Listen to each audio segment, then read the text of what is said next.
আসসালামু আলাইকুম ওয়া রাহমাতুল্লাহি ওয়া বারাকাতুহু। সম্মানিত ঈমানদার মুসলমান ভাই বোনেরা, আজ আমরা জেনে নেব শবে মেরাজের রাত্রিতে কয় রাকাত নামাজ পড়ব, কিভাবে নামাজ পড়ব, কয়টি রোজা রাখব, কিভাবে আমল করলে জিন্দেগীর সমস্ত গুনাহ খাতা মাফ হবে, রিজিকে বরকত হবে। সমস্ত বিষয়গুলো আমরা জেনে নেওয়ার চেষ্টা করব ইনশাআল্লাহ। এক নম্বর কথা হচ্ছে, মেরাজ যে হয়েছে এটা মহাসত্য, এর ভিতরে কোনো সন্দেহ নেই। আল্লাহ পাক কোরআনের ভিতরে বলেন, সুবহানাল্লাযী আসরা বিআবদিহি লাইলাম মিনাল মাসজিদিল হারাম ইলাল মাসজিদিল আকসা। আল্লাহ পাক বলেন, আমি আমার বন্ধুকে বাইতুল্লাহ থেকে বাইতুল মুকাদ্দাস, সেখান থেকে আমি আমার কাছে আমার বন্ধুকে এনেছি। সুবহানাল্লাহ, অর্থাৎ মেরাজ ঘটিয়েছে। তো রজব মাসের 27 তারিখ দিবাগত রাত, অর্থাৎ 27 রজনীতে আল্লাহ পাক মেরাজ ঘটাইছে। বিভিন্ন বর্ণনা পাওয়া যায়, তার ভিতরে যেটা স্পষ্ট হয় সেটা হচ্ছে রজব মাসের 27 তারিখ। এই রজব মাসের দাম আল্লাহ পাক কোরআনের ভিতরে বলেছেন, হিয়া আরবাআতুন হুরুম, 4টি মাসের দাম আল্লাহ পাক বাড়িয়ে দিয়েছেন। যেদিন থেকে আকাশ এবং জমিন সৃষ্টি করেছেন সেদিন থেকেই দামি মাস 4টি মাস, তার ভিতরে একটি মাস হচ্ছে রজবের মাস। এই রজব মাসের অনেকগুলো নাম দিয়েছেন। এক কথায় দেখুন, পছন্দের বিষয় যেটা হয় সেই বিষয়টার নাম বেশি হয়। আপনার সন্তানকে আপনি অনেক মহব্বত করেন, সন্তানকে অনেক নামে আপনি ডাকেন, বিভিন্ন সময়ে বিভিন্ন নামে ডাকেন। আরবের লোকেরাও এই মাসকে আল্লাহ পাক যে দামি বানিয়েছেন, এই রজব মাসকে বিভিন্ন নামে ডেকেছে। সেজন্যই তো আল্লাহ পাক এই মাসের দাম কোরআনের ভিতরে বাড়াইছেন। রাসূল করিম সাল্লাল্লাহু আলাইহি ওয়াসাল্লাম সাহাবীদেরকে এই রজব মাস আসার পরেই দোয়া শিখাইছেন, আল্লাহুম্মা বারিক লানা ফি রজব ওয়া শাবান ওয়া বাল্লিগনা রমাদান। আয় আল্লাহ, সমস্ত কাজের ভিতরে, হায়াতের ভিতরে, কাজের ভিতরে বরকত দেন। যেন রজব এবং শাবানে এমন বরকত আল্লাহর কাছে এই দোয়ার মাধ্যমে চাওয়া হয়, রমজান মাস যেন আমরা শুধুমাত্র ইবাদতে কাটাইতে পারি। সেজন্য আল্লাহ পাক কোরআনের ভিতরে বলছেন, এই 4টি মাস পাওয়ার পরে কেউ যেন নিজেদের নফসের উপরে জুলুম না করে, শুধু নেক আমল করে গুনাহ যেন সকল মানুষ ছেড়ে দেয়। শুধু নেক আমল করার কথা আল্লাহ পাক বলেছেন। সেজন্য এই রজবের 27 তারিখ শবে মেরাজের রাত্রিতে, অর্থাৎ সোমবার দিবাগত রাত, আজকের রাতটা আপনি কিভাবে কাটাবেন, কয় রাকাত নামাজ পড়বেন, কিভাবে রোজা রাখবেন। দেখুন, আল্লাহ রাসূল সাল্লাল্লাহু আলাইহি ওয়াসাল্লাম বলেছেন যে আরবি মাসের 13 তারিখ, 14 তারিখ, 15 তারিখ আইয়ামে বীজের রোজা। তাছাড়া রাসূল করিম সাল্লাল্লাহু আলাইহি ওয়াসাল্লাম বৃহস্পতিবার দিন এবং সোমবার দিন রোজা রাখতেন। প্রত্যেক সপ্তাহে সোমবারে এবং বৃহস্পতিবারে রোজা রাখতেন।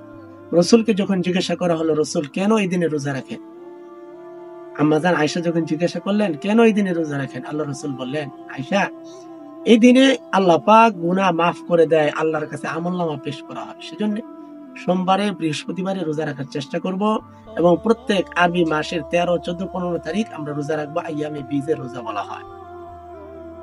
তো সবে মেরাজের রোজা আমরা রাখবো কিনা, হাদিসের ভিতরে এতটুকু আছে যে রজব মাসে আপনি বেশি বেশি রোজা রাখবেন এবং মাহে রমজানের জন্য আপনি প্রস্তুতি গ্রহণ করবেন, গুনাহ ছেড়ে দিবেন, নেক আমলের প্রতি ঝুঁকে পড়বেন। সেজন্য রজব মাসে বেশি থেকে বেশি আপনি রোজা রাখেন। রোজা রাখার জন্য ইসলাম কোনো নিষেধ করেনি। সেজন্য রজব মাসে যত আপনি নফল নামাজ পড়তে পারেন, যত আপনি কোরআন শরীফ তেলাওয়াত করতে পারেন, জিকির আজকার করতে পারেন, দিনে রাতে যত বেশি থেকে বেশি আমলের কথা আল্লাহ পাক কোরআনের ভিতরে বলেছেন। সেজন্য যদি আপনি রোজা রাখতে চান, শুধু মেরাজকে উপলক্ষ করে রোজা নয়, আপনি 1টা, 2টা, 3টা যে কোনো ভাবে অধিক থেকে অধিক রজব মাসে আপনি পারলে আপনার শরীর যদি কোলায় আপনি রোজা রাখেন, আল্লাহ পাক এই রোজা রাখার সবের আমলনামা বৃদ্ধি করে আল্লাহ পাক আপনার আমলনামায় জমা করে দিবেন ইনশাআল্লাহ। বেশি থেকে বেশি এই রজব মাসে কোরআন তেলাওয়াত করতে হবে, বেশি থেকে বেশি জিকির করতে হবে, বেশি থেকে বেশি আপনাকে রোজা রাখতে হবে ইনশাআল্লাহ, এবং সর্বধরনের গুনাহ ছেড়ে দিতে হবে। এটা হলো 1 নম্বর কথা রোজা সম্পর্কে। দ্বিতীয় কথা হচ্ছে, আপনি রাতে কি আমল করবেন। দেখুন, আল্লাহ রাসূল সাল্লাল্লাহু আলাইহি ওয়াসাল্লাম বলেছেন, প্রত্যেকটা রাত্রিতে আল্লাহ পাক প্রথম আকাশে আসে, মাঝ রজনীতে প্রথম আকাশে এসে বান্দাদেরকে ডাকতে থাকেন, আলা মিন মুস্তাগফিরিন ফাগফির আলা। হাদিসের ভিতরে অনেক বিষয় চাওয়ার কথা বলা হয়েছে।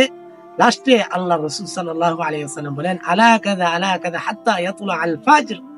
আল্লাহ পাক রাত্রির শেষ অর্থাৎ ফজর পর্যন্ত, সুবে সাদেকের আগ পর্যন্ত আল্লাহ পাক ডাকতে থাকে এবং বান্দাদেরকে দিতে থাকেন। সুবহানাল্লাহ, সুবহানাল্লাহ। দেখুন, সারাদিন শুধু আমরা আল্লাহর কাছে চাই, নামাজ পড়ে বলি, আল্লাহ আমাকে এটা দেন, আল্লাহ আমার এই কাজ পূর্ণ করেন, আল্লাহ আমার বিয়ে হইতেছে না, বিয়ের ব্যবস্থা করেন, আমার চাকরি হয় না, চাকরি ব্যবস্থা করেন, আমি গুনাহগার, গুনাহ করে ফেলেছি, আল্লাহ আপনি গুনাহ মাফ করেন।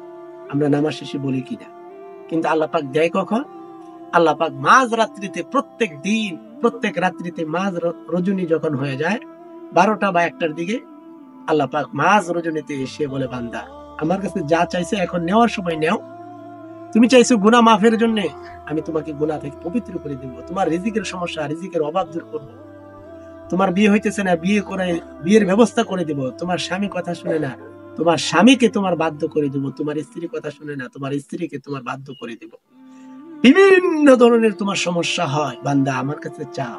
তাহাজ্জুদের 2 রাকাত, অন্তত পক্ষে 2 রাকাত নামাজ পড়ে চোখের পানি ছেড়ে দিয়ে আমার কাছে চাও। আল্লাহ পাক বলে, বান্দা কি লাগবে বলো, আমি তোমাকে দিব। সুবহানাল্লাহি ওয়া বিহামদিহি।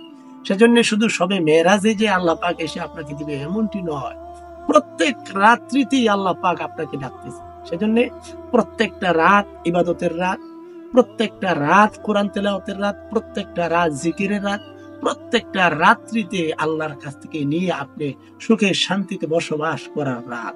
সেজন্য আপনি গুনাহ করেছেন, আজকে সবে মেরাজের রাত, আজকেও চাইতে পারেন, কোনো সমস্যা নেই, ইবাদত করতে কোনো বাধা নেই। আপনি যতক্ষণ পারেন ইবাদত করেন, আপনি গুনাহগার, গুনার জন্য বাঁচান। তবে সকল গুনাহ থেকে বাঁচার তওবা এমন ভাবে করতে হবে, আল্লাহর কাছে বলতে হবে, আল্লাহ যেই গুনাহটা হয়েছে আর আমি জীবনে ওই গুনার দিকে ফিরে যাব না। যে গুনাহটা হয়েছে ওই গুনার উপরে লজ্জিত হতে হবে, ওই গুনার উপরে আল্লাহর কাছে কেঁদে কেঁদে চোখের পানি ছেড়ে দিতে হবে এবং ক্ষমা চাইতে হবে। এটা হলো তওবা।